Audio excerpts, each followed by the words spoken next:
Quero convidá-los a se colocarem, por gentileza, de pé. Você que está na sua casa, abra também a sua Bíblia, juntamente comigo, no Evangelho escrito pelo evangelista João. Evangelho do nosso Senhor Jesus, registrado e escrito pelo evangelista João, capítulo 17. Nós faremos a leitura dos versículos 17 a 19. João 17, do versículo 17 ao 19. Se você encontrou, diga amém. Vamos ler juntos? São apenas 3 versículos. Vamos fazer isso de forma uníssona. João 17, 17, juntos. Santifica-os na verdade. A tua palavra é a verdade. Assim como tu me enviaste ao mundo, também eu os enviei ao mundo. E a favor deles, eu me santifico a mim mesmo, para que eles também sejam santificados na verdade. Bondoso Deus, abre os nossos corações, desvenda os nossos olhos para que contemplemos as maravilhas da sua lei e fale conosco por amor do seu próprio nome. É a nossa oração no precioso e bendito nome do Cordeiro Jesus. Amém. Amém. Você pode sentar? Queridos irmãos, nos idos de 2006, a editora Vida publicou um livro com o título 5 Perspectivas sobre a Santificação.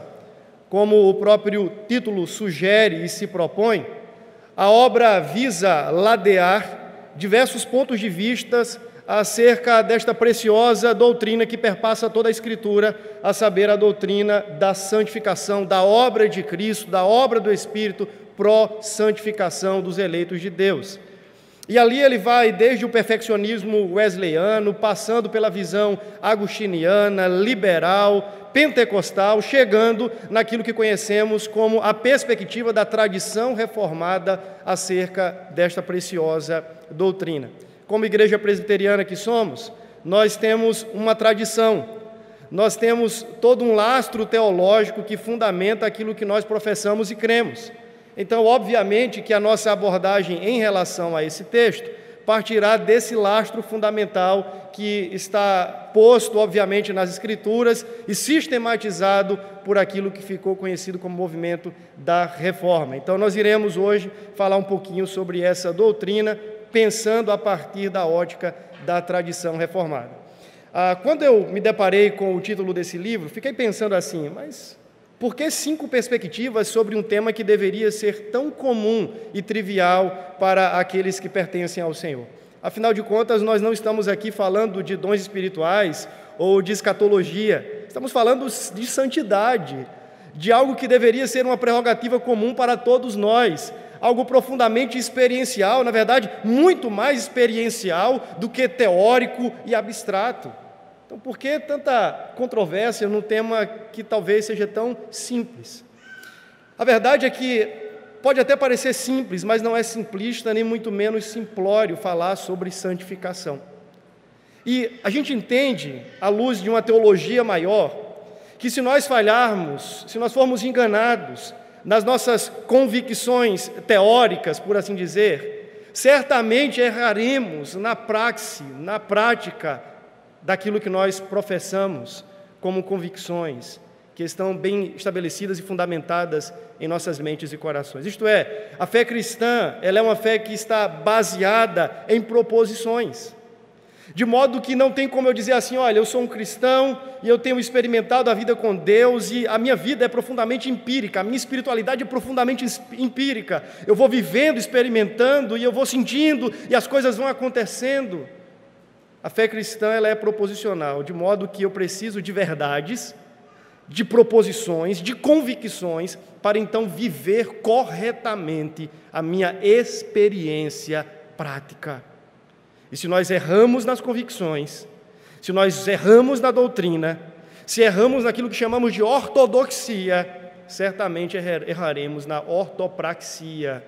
E não há como divorciar estas coisas, irmãos.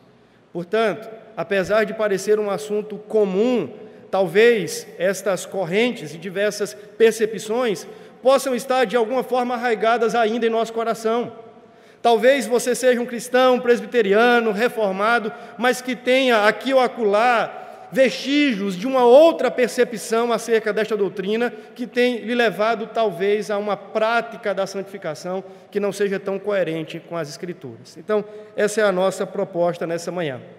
Para a gente entender o texto, obviamente, nós precisamos olhar para o que está acontecendo no contexto, em especial no contexto imediato. Aqui nós estamos no momento talvez que registra a oração mais sublime do Senhor Jesus. Vale aqui dizer, irmãos, e salientar que durante o seu ministério Jesus orou por diversas vezes. Na verdade, se há uma marca distintiva do ministério de Jesus, certamente essa é a marca da oração.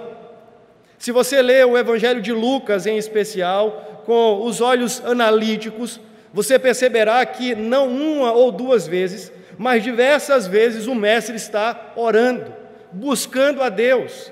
Era uma prática comum durante o seu ministério terreno. Isso me deixa surpreendido, de certa forma até um tanto quanto envergonhado. E eu digo por quê? Jesus era perfeito, o eterno Filho de Deus, o primogênito do Pai, e ainda assim, sendo perfeito em sua divindade e humanidade, se dedicava e, por assim dizer, dava-se ao trabalho de orar. Enquanto eu, muitas vezes, e quem sabe você, achamos que é possível viver a vida cristã e até mesmo abraçarmos o ministério cristão, a parte da prática da oração. A vida do Senhor Jesus nos ensina, irmãos, que é impossível sermos fiéis a Deus, andarmos com Deus, apartados da nossa vida de devoção a Deus. O Cristo nos ensina que é impossível trabalharmos para Deus, a parte da nossa vida de devoção com Deus. Ele é o Deus que ora. Ele é o homem perfeito que se coloca no lugar da oração. E, meus irmãos, com sinceridade de coração, não poucas vezes somos presunçosos e nos achamos melhores do que Jesus, porque pensamos que podemos sim sermos cristãos sem orarmos. Pensamos que podemos abraçar o ministério cristão sem a oração. E quando assim o fazemos, estamos dizendo sem palavras, que somos melhores do que o Cristo, pois ele orava. Não sei se essa é uma realidade sua, mas muitas vezes isso ocorre comigo mesmo. Me vejo na operacionalidade do trabalho cristão e da vida cristã e me esqueço que não há exitosa vida cristã a parte do lugar secreto da oração. Aqui Jesus estava orando. E não foi algo pontual, pontilear na sua história, era algo habitual. E a pergunta que eu faço para você desde então é: como é que está a sua vida de oração? Será que você tem na sua agenda diária aquele espaço dedicado para o Senhor, para a devoção, para crescer na comunhão e na intimidade com Ele? Ou o que você faz de oração é algo muito mais parecido com uma reza? Que o Senhor então nos ajude, à semelhança do Cristo, a sermos homens e mulheres de oração, uma igreja de oração, porque só assim, irmãos, somente assim, teremos êxito na nossa vida cristã. Mas, seguindo o texto, dentre as tantas orações do Senhor Jesus, nem todas foram registradas em seu conteúdo. Isto é, algumas vezes os narradores bíblicos vão dizer assim: Jesus estava orando, Jesus retirou-se solitariamente para orar e foi para o deserto e ali orava, mas nós não temos as declarações do conteúdo da oração do Senhor Jesus. Sobre o que ele estava orando? Qual foi o conteúdo da sua oração? Quais foram as palavras ditas pelo Nazareno enquanto ele orava? Não sabemos. O narrador bíblico e, sobretudo, o Espírito Santo omitiu-nos tais informações. Mas existem alguns textos, dentre eles esse que nós lemos, que registra não apenas o ato de Jesus estar orando, mas o próprio conteúdo da sua oração. Aqui nós temos uma declaração explícita das palavras do próprio Mestre. Jesus está orando. Que coisa preciosa. Imagina você agora fechando os olhos e ouvindo Jesus orar. E o que é mais fascinante é que ele está orando não apenas pelos seus discípulos de outrora, mas por você e por mim. Quando eu leio esse texto, eu me percebo como objeto da oração de Jesus. Se você puder ao chegar na sua casa, leia esse texto, ou peça para alguém o ler, e fique então ouvindo o próprio Cristo orando em favor da sua alma, querido cristão. Como é precioso a gente ouvir de um irmão dizendo assim: olha, o meu irmão querido, essa semana eu orei por você. Tão precioso. Alguém que bate nas nossas cordas e diz assim: ô meu irmão, essa semana eu orei por você. Essa noite acordei, lembrei de você e orei por você. Isso é maravilhoso. Muito mais precioso ainda, irmãos, é o que eu estou dizendo para você nessa manhã. Até mesmo quando você deixa de orar por você, ou quando alguém deixa de orar por você, é preciso que fique claro que Cristo vive a interceder por aqueles que são seus. Cristo ora por nós, Cristo orou por nós, e como disse o autor aos Hebreus, Ele vive a interceder por nós. Isso é precioso, demais. E sobre o que Jesus está orando de forma muito prática? Primeiro, Ele ora pela glória do Pai. Ele ora para que o seu ministério logre êxito, de modo que o Pai venha a ser glorificado. Ele ora para que os homens a quem Ele foi destinado e para quem estes homens foram destinados a Ele, ou pelo Pai, foram destinados a Ele, Ele ora para que, à medida que Ele revele o conhecimento e a vida a estes homens, o próprio Deus Pai seja glorificado. Então, a sua primeira petição, que vai aqui do versículo 1 ao versículo 5, é, antes de tudo, uma petição pela glória do próprio Deus. Isso é interessante, porque naquela oração chamada oração dominical, oração do Pai Nosso, oração do Senhor, seja lá como você queira chamar, ele, de alguma forma, parametriza a oração. E as 3 primeiras petições da oração do Pai Nosso, elas apontam e estão endereçadas para Deus e não para o orante, não para aquele que ora. Quais são as 3 primeiras petições da oração do Pai Nosso? Diga comigo, por gentileza.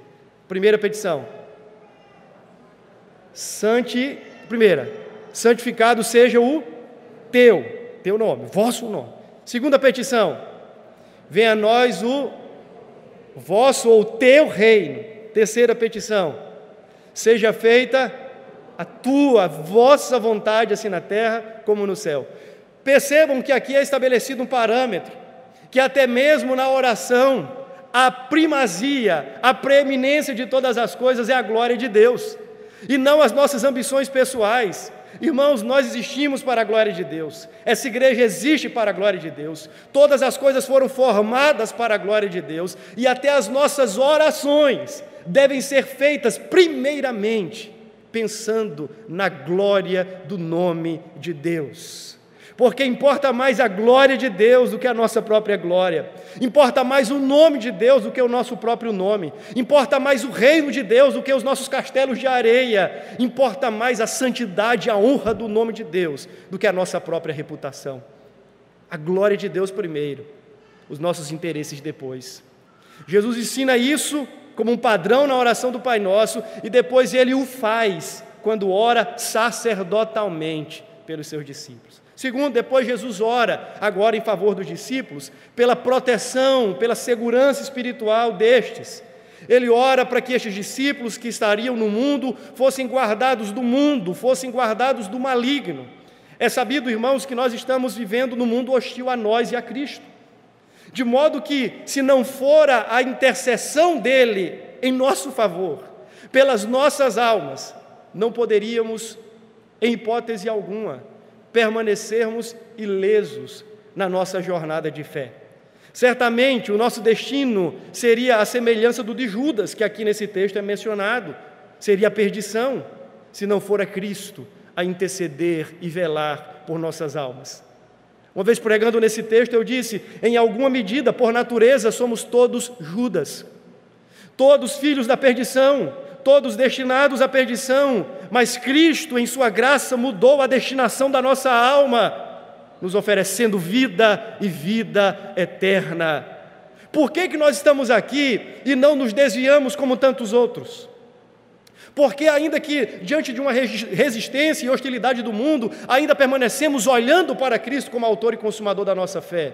De onde vem essa perseverança? De onde vem essa persistência? E a resposta pode ser dada pelo texto. ao dizer que é pelo fato de que Cristo intercede pelas nossas almas, para que não tomemos o mesmo destino que Judas, para que diante do ódio e da ojeriza do mundo, sejamos mantidos nele. É porque Ele intercede por nós que nós estamos aqui. Cristo orou por você, para que você fosse guardado nele, e é por isso que você está aqui. Cristo intercedeu pela sua alma, para que ela não se destinasse à semelhança de Judas à perdição, e é por isso que a sua alma tem sido guardada na fé nele, é porque Cristo intercede por nós. Chegamos então à terceira petição, e esta já foi lida, é uma oração pela nossa santificação. E há uma pergunta que nós podemos aqui fazer e tentar respondê-la conjuntamente. A pergunta é: por que Jesus ora pela nossa santificação? Por que Jesus ora pela nossa santificação? Meus irmãos, a resposta talvez mais óbvia para isso é porque Ele conhece muito bem as inclinações pecaminosas da nossa antiga natureza, da nossa velha natureza. Jesus sabe que na nossa milícia entre carne e espírito, nós precisamos de um auxílio dEle, de uma graça dEle, de uma fortificação que vem dEle, pois senão não teremos qualquer êxito na nossa luta contra o pecado. O Senhor sabe que para você e para mim é difícil obedecê-lo. Ele sabe. Ele sabe que estamos numa guerra e não num parque de diversões. Ele sabe que estamos numa trincheira e não no playground. Ele sabe que o diabo vive a nos tentar, nos seduzir. Ele sabe que existem impulsos cruéis na nossa alma, na nossa carne, que querem fugir de Deus e se rebelar de Deus. Ele sabe disso. E por isso Ele não nos entrega a nossa própria sorte. E o melhor de tudo, meus irmãos, é saber que, diferente do que alguns pensam, não apenas a graça da salvação pertence a Deus, mas até mesmo a obra da santificação é uma obra que tem agência e sustentação no próprio Deus. Deus não é aquele que diz assim: meu querido, eu vou lhe salvar, é pela minha graça, é pelo meu poder, agora seja crente, se esforce, ande da sua maneira, vou tirar a mão, já fiz o que eu podia, agora é com você e a sorte. Deus não faz isso, irmãos. O texto escrito pelo apóstolo Paulo a Tito diz que a graça manifestou-se, primeiro, salvadora, segundo, depois, educadora, porque educa-nos a renegadas as paixões infames deste mundo, a vivermos de forma piedosa. A graça salva, mas a graça santifica. E a graça nos enche de esperança quanto à glória eterna. Vamos voltar para o texto, senão a gente vai até amanhã de manhã e a eleição fica para o próximo domingo. Vamos lá. O que é santificação? Essa é uma pergunta, porque Jesus está falando sobre isso. Então, se a gente não entender o que é santificação, a gente não entende pelo que Jesus está orando. Eu poderia dizer, primariamente, que santificação, de forma muito sucinta, talvez, é a obra pela qual Deus, mediante o Espírito, através da sua palavra, opera a conformação da sua vontade àqueles que são seus. Vou tentar traduzir de forma mais simples. Santificação é o agir de Deus pelo Espírito e pela palavra na vida dos cristãos para que eles sejam cada vez mais parecidos com Jesus. Numa sentença só, santificação é o ato de Deus nos levando a todos os dias crescermos mais na nossa semelhança a Cristo. É Ele operando, é Ele agenciando meios para que nós sejamos a imagem daquele que nos criou. Isso faz coro com o que nos é dito lá em Romanos capítulo 8, que Deus está operando e fazendo convergir todas as coisas para o nosso bem supremo. E este bem supremo é, sobretudo, sermos conformes à imagem daquele que nos criou. Então isso é santificação, é este agir processual, paulatino, progressivo, onde Deus está o tempo todo trabalhando em nós para que sejamos mais parecidos com Jesus, para que nos apeguemos mais à sua vontade, para que nos conformemos mais ao seu querer. Esta é uma obra que primariamente, tem Deus como agente. Meus irmãos, a gente precisa aqui ainda fazer algumas distinções. Talvez há uma confusão entre santificação e justificação. E ainda que estes temas e assuntos estejam correlacionados, eles são temas distintos. E eu vou explicar para os irmãos numa historinha que eu sempre conto. Eu fui bancário até 2014, e aí eu pedi para sair para assumir o ministério, e essa ilustração ela surgiu nessa época, usando a linguagem bancária. Eu dizia sempre o seguinte: como é que eu explicava a doutrina da justificação e agora em decorrência a doutrina da santificação? Eu dizia: imagine aqui que você tem o meu amigo imaginário, José. E José tinha uma dívida no banco de R$1 milhão. E ele ganhava um salário mínimo por mês. Ainda que José vivesse 200 anos, ele não poderia pagar a sua dívida. Era simplesmente uma dívida impagável. De modo que alguém que lhe era estranho, por quem ele não possuía qualquer afeição, chega naquela instituição e diz assim: quanto é a dívida de José? Compadecido, generoso, gracioso, aquele homem se aproxima do credor maior, do gerente imediato, e pergunta: quanto o seu José deve? Ao que o credor responde: a dívida dele é de R$1 milhão e ele não tem como pagar. Já fizemos todos os acordos possíveis, mas ele sempre falha, ele nunca consegue pagar. Aquele homem piedoso, generoso, afetuoso, diz assim: então faz o seguinte, transfere o débito dele para a minha conta. O credor, olhando estranhamente para aquele homem, ainda sem entender, faz tal como lhe é exigido, e transfere o débito do seu José para aquele homem generoso e gracioso. Como se não bastasse isso, aquele homem continua dizendo: agora, transfira da minha conta R$2 milhões para a conta de José. Isso deixa aquele credor, o gerente, assim, ainda mais indisposto, e pergunta assim: mas o que é que você está fazendo? Já não bastasse você quitar os seus débitos, agora você faz um crédito de R$2 milhões. Na vida toda dele, ele só veio a gastar R$1 milhão. Como que você ainda faz um crédito de R$2 milhões? E aquele homem generoso diz assim: é para que, se porventura ele vier ainda a contrair outros débitos, e outros débitos, e outros débitos, estes também já estejam quitados.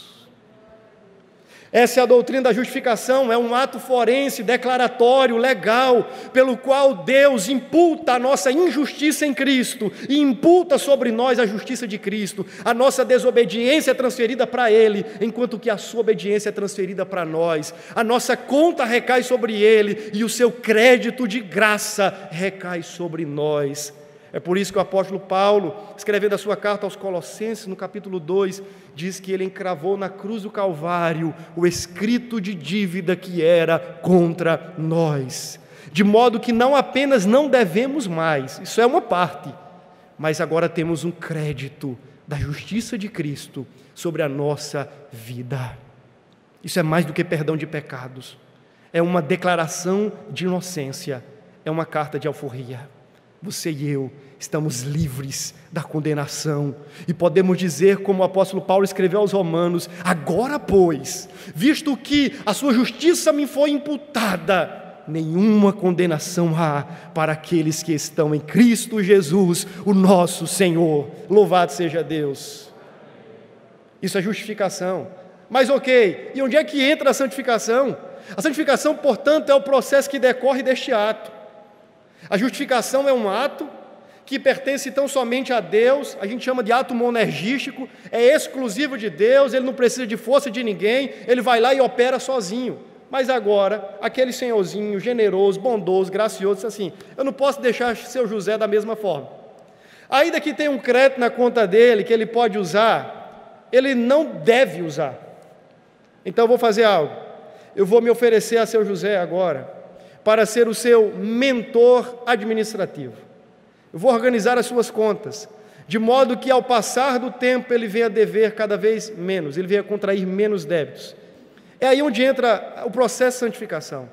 O Senhor nos salva, mas Ele passa a nos oferecer meios e recursos, sobretudo a sua própria presença no Espírito, para que andando com Ele, cada vez mais devamos menos, cada vez mais contraiamos menos débitos, cada vez mais fiquemos mais limpos, possamos administrar melhor a nossa vida, os nossos recursos, a nossa existência, de modo que retribuamos a graça que nos foi outorgada. A santificação, por isso, portanto, é esse andar com Cristo, onde Ele vai nos lapidando, nos ensinando, nos modelando, nos corrigindo, nos encorajando, nos instruindo, de modo que sejamos mais parecidos com Ele mesmo.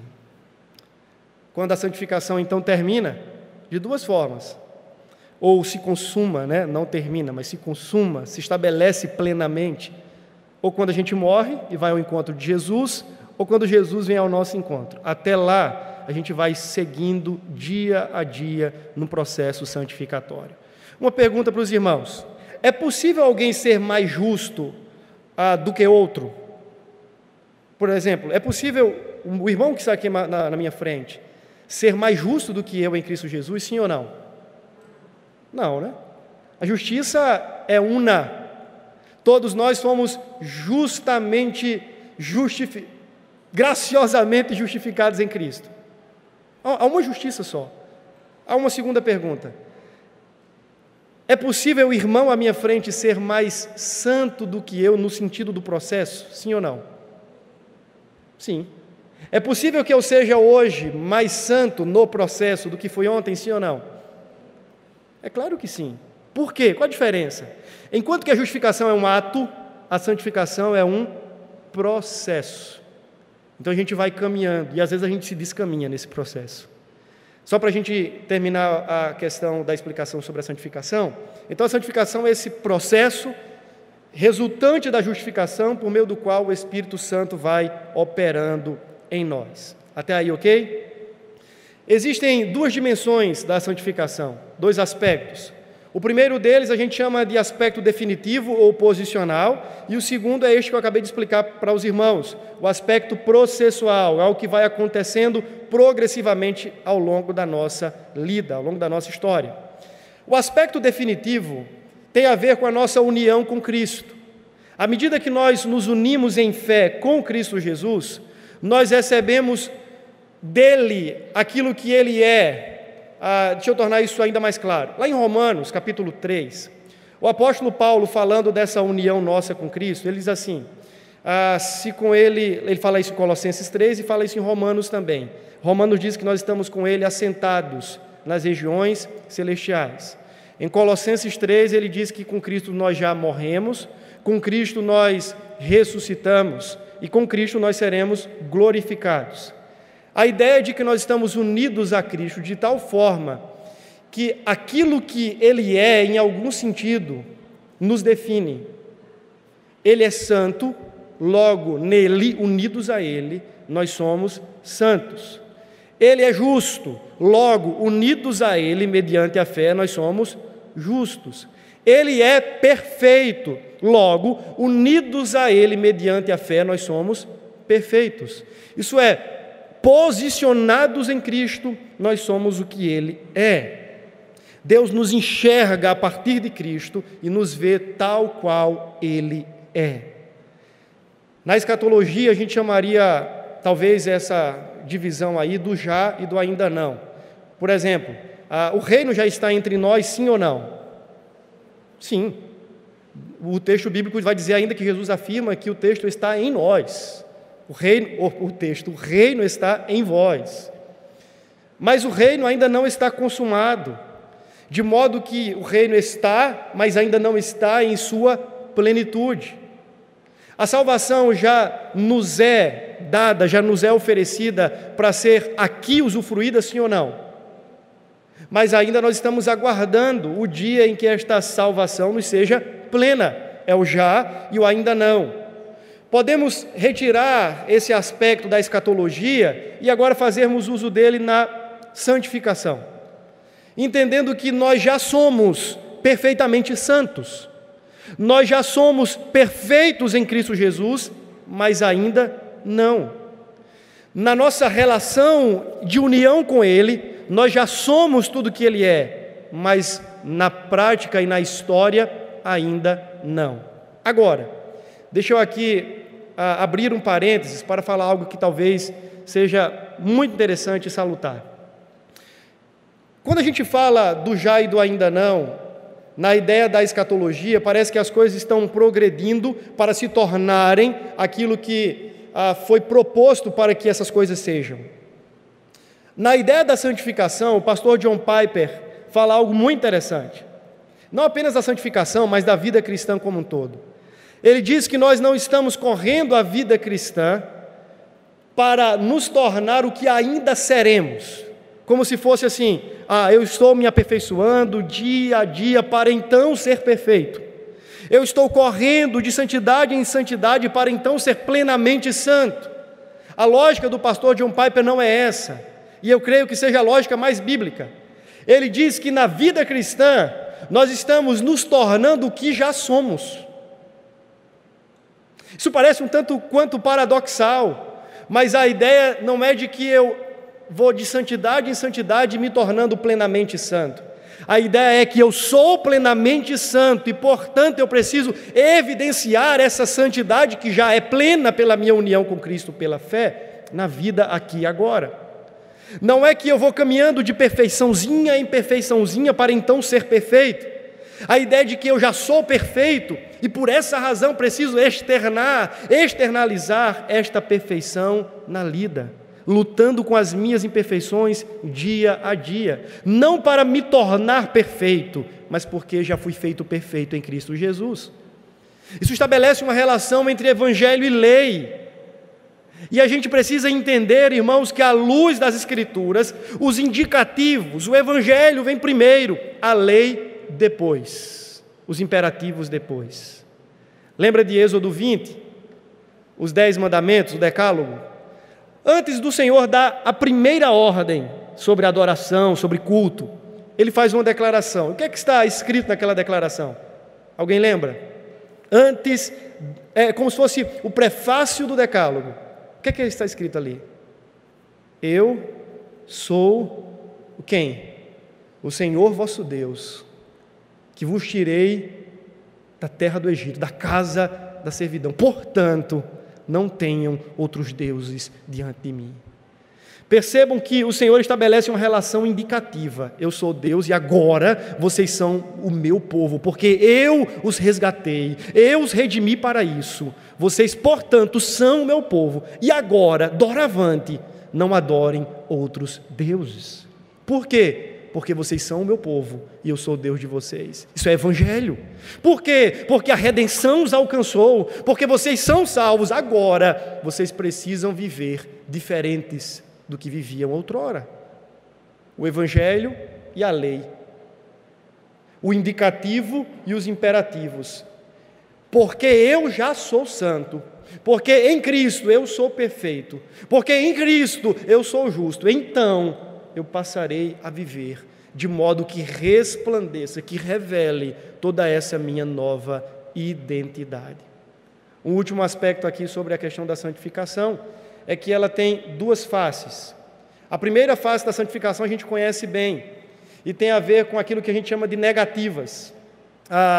Deixa de fazer aquilo, deixa de fazer isso, para você ser santo, cuidado, não faça isso, aquilo, outro. E a gente vai crescendo com a ideia de que santificação é apenas um processo de despojamento, onde a gente vai sempre tirando a roupa velha, do velho homem, do velho Adão. Isso de fato é parte da santificação, mas não apenas isso. Santificação não é apenas abstenção do pecado. Santificação é também, ao mesmo tempo, abraçar a lei de Deus com deleite. É ser amante da lei do Senhor. Ao passo que eu deixo de fazer aquilo que é desagradável a Deus, de outra sorte eu passo a viver para o seu inteiro agrado. O apóstolo Paulo faz essa correlação de forma muito interessante. Ele diz assim: não roube, antes trabalhe com as suas próprias mãos. Aquele que mentia, não minta mais, antes fale cada um a verdade. Percebe que existe de um lado o não fazer, mas do outro lado o fazer. Existe de um lado o deixar, o despir, o despojar, mas existe do outro lado o vestir. E às vezes a gente está muito desse lado aqui, das negações, e é importante, mas precisamos aprender que ser santo não tem a ver apenas com deixar de fazer um monte de coisa. Tem a ver também com fazer um outro tanto de coisas agora para o agrado e glória de Deus. Voltemos os olhos para o texto mais uma vez. Então, tendo entendido a questão da santificação, Santifica-os na verdade, a tua palavra é a verdade. Uma segunda pergunta que está posta, obviamente, no texto, é de que forma a santificação é operada e acrescida em nossas vidas? O texto responde: de que forma a santificação se opera e é acrescida em nossas vidas? Pela verdade. E a pergunta que eu faço de uma hermenêutica básica é: o que é a verdade, segundo o texto aqui? O que é a verdade, irmãos? Palavra. O texto responde: santifica-os na verdade. Ou seja, o meio pelo qual o Senhor opera essa santificação processual em nossas vidas é a palavra. O meio pelo qual a santificação é acrescida na comunidade dos discípulos é a palavra, a verdade de Deus. De modo que quanto mais nós somos expostos à palavra, mais a palavra nos dispõe à santificação. Talvez aqui a gente devesse fazer uma pergunta muito básica. E a pergunta é esta: qual é a nossa relação com a palavra de Deus? Se nós começamos o nosso sermão falando da relação com a oração, agora a gente precisa pensar qual é a nossa relação com as Escrituras. É verdade, irmãos, que Deus tem outros meios santificatórios. A própria comunidade, a comunhão santa, o ajuntamento, nós estarmos aqui como povo de Deus, isso é um recurso da graça, onde nós somos equipados, olhando um para o outro, fortalecidos uns pelos outros, a andarmos em santidade. Isso aqui é um meio preciosíssimo para avançarmos e sermos acrescidos em nossa santificação. As próprias provações e disciplinas são recursos divinos para nos talhar, nos moldar. Às vezes a gente vai tomando um caminho que não é agradável a Deus, aí o viticultor, o agricultor vem e poda um galinho aqui, poda outro ali, vai fazendo os cortes, vai nos talhando, vai nos moldando, e a gente entende que a correção e a disciplina, via provação, são recursos por meio dos quais Deus vai nos burilando, trabalhando em nós, para a nossa santificação. Mas podemos afirmar, irmãos, categoricamente, que o que se antecipa a todos estes meios e que está presente em todos estes é sobretudo a palavra. Não há como você ser um crente santo, santificado neste processo e ser acrescido em sua santificação sem que você seja alguém empenhado na sua vida de leitura e meditação das Escrituras Sagradas.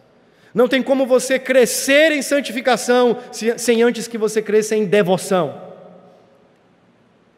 Não tem como você avançar neste processo de ser mais parecido com Cristo se você não ama a palavra de Cristo. Se você não se empenha em oração e em dependência da graça, a olhar diariamente para a sua alma através do espelho da palavra de Deus. Quanto mais longe estamos das Escrituras, mais longe estaremos da santificação. Acredito que foi o evangelista Moody que em certa ocasião afirmou o seguinte: ou este livro lhe afastará do pecado, ou o pecado lhe afastará deste livro. Por semelhante modo, o príncipe dos pregadores, Charles Haddon Spurgeon, afirmou: se nós formos fracos em nossa vida com Deus, seremos fracos em mais tudo. A verdade é, irmãos, que nós não temos ferramentas em nós mesmos para lutarmos contra o pecado. Nós não temos força em nosso próprio braço para lutarmos exitosamente contra o pecado. Não é na nossa sabedoria, não é na nossa religiosidade, é pela palavra que nós lutamos contra os impulsos infernais que existem na nossa carne. É pela palavra que nós vencemos as nossas tentações. Senão, vejamos aquilo que está escrito em Mateus 4, onde Jesus foi levado pelo Espírito ao deserto para ser tentado. E como é que Jesus resiste à tentação, irmãos? Pela palavra. O tempo todo ele resistia ao tentador dizendo: está escrito, está escrito, está escrito. De modo que não foi diferente, agora de forma inversa, que Satanás lá no princípio derrubou os nossos primeiros pais, distanciando-os da palavra, distorcendo a palavra, sussurrando em seus ouvidos voz outra que não era a voz de Cristo, a voz do próprio Deus. Sabe quando nós começamos a despencar na nossa vida de santificação? É quando despencamos na nossa vida de devoção. Você quer ver um crente cada vez mais familiarizado com o pecado? Observe a sua intimidade, você verá que ele está completamente divorciado da verdade de Deus. E aí ele começa a ouvir as vozes, os sussurros, os engodos do mundo, os gritos de Satanás nos seus ouvidos. E então, ao invés de viver para o inteiro agrado daquele que o salvou, ele vive então em conformidade com a sua própria natureza. Ele se faz lei para si. O apelo, portanto, do texto é para que nos apeguemos à verdade, porque a menos que o façamos, não teremos condições alguma em nós mesmos de avançarmos em nossa santificação. Esses são os meios, recursos da graça, para que sejamos equipados para a vida santa.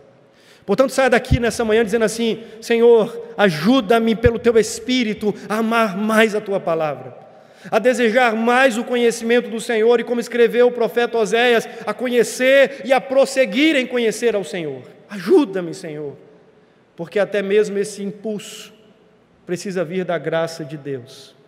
E aqui a gente descobre, irmãos, que diferente da justificação, onde Deus está operando sozinho, na santificação é verdade que Deus tem a primazia, é Ele quem começa a operação, mas Ele não o faz sozinho. Veja, Deus não haverá de santificá-lo no processo sem que você se valha dos meios de graça que Ele o tem disponibilizado. Por fim, a gente encerra agora. Veja, por gentileza, comigo o versículo 19. A favor deles eu me santifico a mim mesmo, para que eles também sejam santificados na verdade. Eu falei primeiro o que é santificação, segundo, como ela se opera e é acrescida em nossas vidas. Terceiro, eu quero encerrar falando sobre o fundamento da nossa santificação. Qual é o seu lastro? Qual é o seu pilar central? Deixe-me lhe fazer uma pergunta. É possível que Cristo tenha sido mais santo ou menos santo em algum momento da sua história eterna? Sim ou não? Não. Cristo simplesmente é. Ele é imutável em seu ser, em seus atributos, em suas prerrogativas. Tudo que Cristo foi, Ele o é e será eternamente. Então nunca houve um momento na história que Cristo fosse mais ou menos do que Ele é. Ele é santo, porque Ele sempre foi santo. Ele é glorioso e Ele sempre foi glorioso. Se nós o dermos a nossa glória, ou a glória que lhe é devida, ou não, Ele continuará sendo inteira e plenamente glorioso. Isso tem a ver com a imutabilidade da divindade. Ele é imutável em seu ser, ponto. Agora, se Cristo não pode ser mais santo ou menos santo, como nós podemos, porque isso é possível para a gente. Eu posso ser mais santo hoje ou menos santo, uma vez que a santificação nessa dimensão ela é processual. Mas com Cristo não. Se Cristo não pode ser mais santo ou menos santo, o que significa, portanto, a expressão que está posta no versículo 19?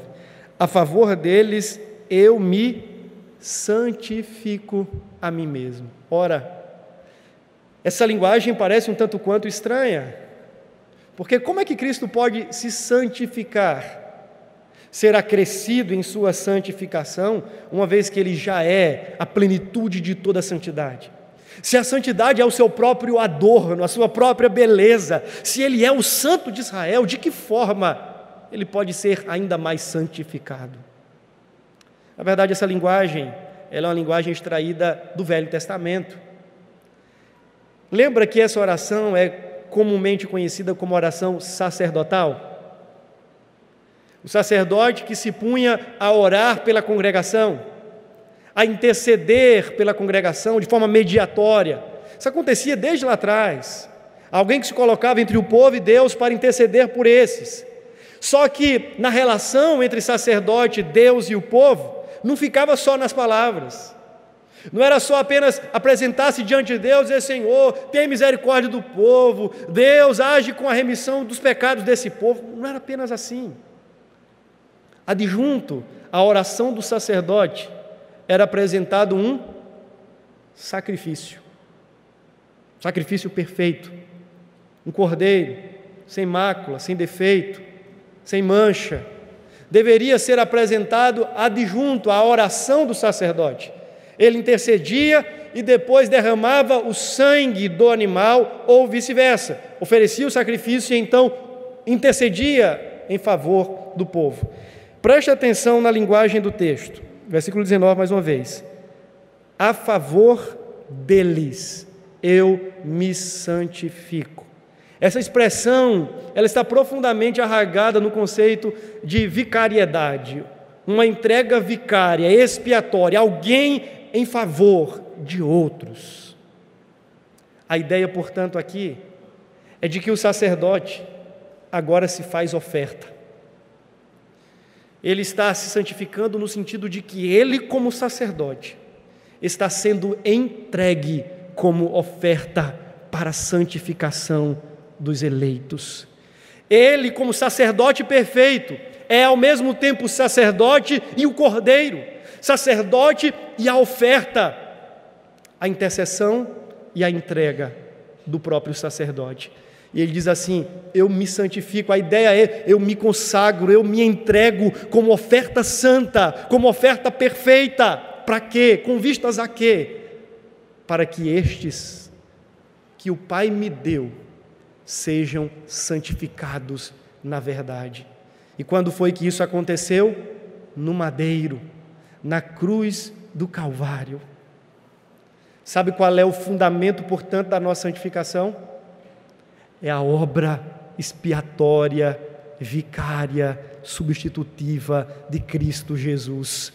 Cristo morreu para que sejamos santos. Cristo foi entregue como oferta santa para que você e eu fôssemos santificados na verdade. O fundamento, portanto, da nossa santificação é a própria obra vicária de Jesus na cruz do Calvário. Tendo dito isto, eu encerro com algumas aplicações muito rápidas. A primeira delas é o seguinte: se Cristo morreu para que eu pudesse ser santo, se Cristo como sacerdote intercede para que eu seja santo, isso deixa-me claro que a santificação é uma possibilidade real para você e para mim. Eu não estou falando de algo hipotético, de uma teoria, de um conceito. Quando você chegar em casa, você vai revisitar livros, escrever num papelzinho dizendo: entendi tudo. A proposta não é essa. A proposta é que quando você sair daqui, você volte para a sua vida, para a sua casa, para o seu trabalho, durante a semana, na escola, na faculdade, como pai, como mãe, como filho, e entenda o seu compromisso em viver de forma santa. Não apenas de entender isso. Com base em quê? Com base na graça que nos é oferecida no sacrifício e na intercessão de Cristo, entendendo que a santificação é possível para nós, aqui e agora. Você pode ser santo, meu querido, eu posso ser santo, não no sentido posicional, porque isso já somos. Estou falando que é possível lutarmos contra o pecado e sairmos vitoriosos. Não estou falando de uma vitória definitiva e perfeita, mas isso é possível sim para nós, por quem Cristo morreu. É possível sim para nós, por quem Cristo intercedeu e vive a interceder. Às vezes a gente vem com desculpas para Deus, dizendo assim: ah, Senhor, a carne é fraca, Tu sabe da minha natureza. É verdade, Ele sabe. E um pregador antigo dizia que pecado não é vitamina para alimentar a carne. A gente fica dando o tempo todo desculpas para Deus, alimentando um pecado aqui, outro ali. Deixa eu dizer para você, meu irmão, há uma graça que lhe é oferecida na intercessão de Cristo, na palavra de Cristo e na morte de Cristo, que torna a santificação possível para você e para mim.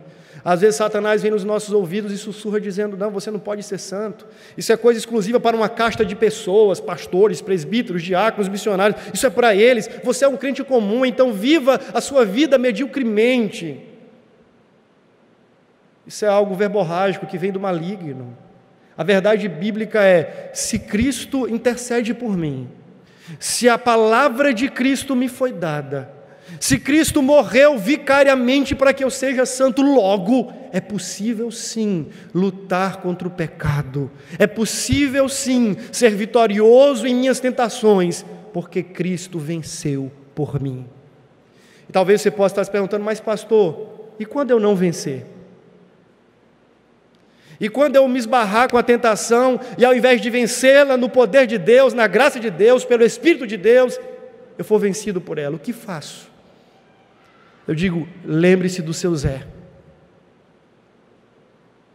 Lembre-se que os pecados que talvez lhe venceram, e isso aqui não deve dar ocasião para o pecado, como disse Paulo em Romanos 6, de modo algum, mas entenda a lógica. Lembre-se que os pecados sobre os quais você não teve êxito, Cristo teve sobre estes pecados êxito na sua obra de salvação. Os pecados que você não venceu, entenda, Cristo venceu sobre eles também.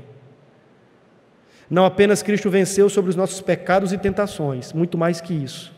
A nossa esperança e consolo está no fato de que Cristo venceu sobre o próprio tentador.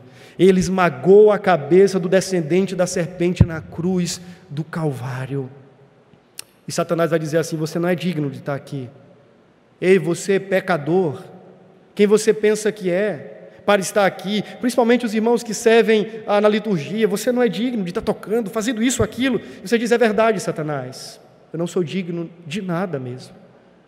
Eu não estou aqui porque sou digno, eu não estou aqui porque sou bom, eu não estou aqui porque obedeci perfeitamente tudo que me foi exigido, eu estou aqui por causa daquele que é digno, o Cordeiro que é digno, que assentou-se no trono, eu estou aqui por aquele que é bom, gracioso e justo, eu estou aqui por aquele que obedeceu em meu lugar, eu estou aqui por graça. E se a gente não entender a santificação como um processo gracioso, a gente entra num tipo de hipergraça ou de hipograça, ou a gente vive libertinamente, achando que Ele já nos salvou, eu sou eleito de Deus, vou para o céu, agora vou ver de qualquer forma, afinal de contas a graça me alcançou. Ou então como escravos da lei, da hipograça, a graça é só um tantinho assim, que nos empurra e depois nos deixa a nossa própria sorte. A salvação e a santificação são processos da graça de Deus. Então confie na graça, do mesmo jeito que você confiou na graça para a sua salvação, confie na graça para a sua santificação. Segundo, ore pela sua santificação. Una-se a Cristo nesse propósito. Não deixe Cristo intercedendo sozinho pela sua própria santificação. A intercessão do sacerdote maior pelas nossas almas e pela nossa própria santificação deve impelir-nos a orarmos pela nossa própria santificação. Portanto, saia daqui compromissado a orar diariamente para que Deus o livre do pecado e para que Deus traga ao seu coração paixão pela sua palavra, paixão pela sua lei, paixão pela sua vontade. Isso lhe fará um grande bem. Por fim, agora por fim mesmo, viva neste mundo sendo contraste. A igreja santificada, e a gente poderia pregar outro sermão, é no versículo 18 que nós lemos, enviada por Cristo ao mundo. Sabe onde Deus quer que sejamos santos? No mundo, como uma comunidade de contraste. Resplandeça a vossa luz, as vossas boas obras diante dos homens, para que estes, vendo isto, glorifiquem ao vosso Pai que está nos céus. Sejamos santos não apenas aqui, mas sejamos santos no mundo, enviados por Cristo como uma comunidade de contraste. Vamos orar. Pai bendito, obrigado pela Tua palavra, que é sempre desafiadora e esclarecedora para os nossos corações. Obrigado por esse tempo, através do qual o Senhor nos deu o privilégio de sermos expostos ao texto e expostos pelo texto. Obrigado, Deus, porque o Senhor nos tem dado o Teu Espírito, que ilumina o nosso entendimento para compreendermos a vontade do Senhor. Ajuda-nos a sermos santos, como é o desejo do Senhor. Obrigado, porque o Senhor intercede por isso, porque o Senhor morreu por isso, porque o Senhor nos escolheu para isso, e porque o Senhor nos tem dado a Tua palavra como um meio que torna isso possível. Te louvamos assim, no nome bendito e precioso do Cordeiro Jesus. Amém e amém.